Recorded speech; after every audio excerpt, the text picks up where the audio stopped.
Halo semuanya, perkenalkan nama aku Rahel Okta Saputra dari Universitas Politeknik Kaltek Riau dengan prodi Teknik Informatika generasi kedua-dua.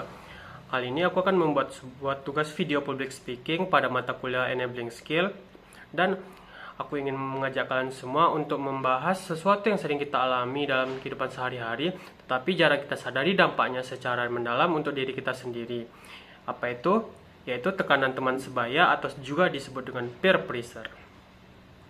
Pernah nggak sih kalian diajak nongkrong bareng teman-teman, tetapi kalian nggak mau ikut?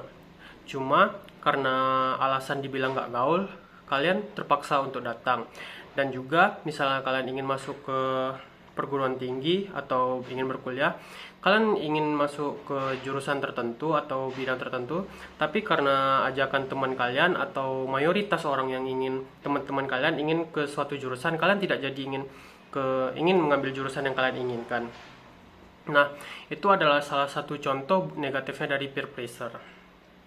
Jadi, di kalangan mahasiswa, tekanan ini bisa muncul dalam bentuk keinginan untuk mengikuti gaya hidup atau bahkan keputusan hidup hanya agar dianggap tidak ketinggalan zaman dan tidak berbeda dengan orang pada umumnya. Tapi apakah kita tahu sejauh mana tekanan ini akan mempengaruhi kehidupan pada diri kita sendiri? Pressure adalah dorongan baik secara langsung maupun tidak langsung dari lingkungan sosial kita, terutama teman seumuran untuk menyesuaikan diri dengan norma kelompok yang ada pada lingkungan kita sendiri. Bentuknya bisa positif, seperti misalnya kita besoknya ujian dan kita ingin belajar. Ketika teman kita mengajak, itu salah satu contoh dorongan peer pressure yang membuat kebiasaan menjadi lebih baik dan membuat kita dapat mengerjakan ujian tersebut karena belajar.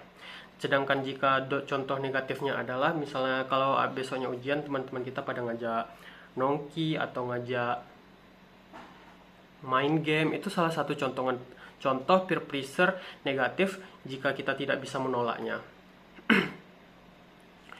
Jadi salah satu penelitian dari Ziyu Chen pada 2022 menyatakan bahwa tekanan teman sebaya berpengaruh besar terhadap mahasiswa, baik secara emosional, sosial, maupun akademik.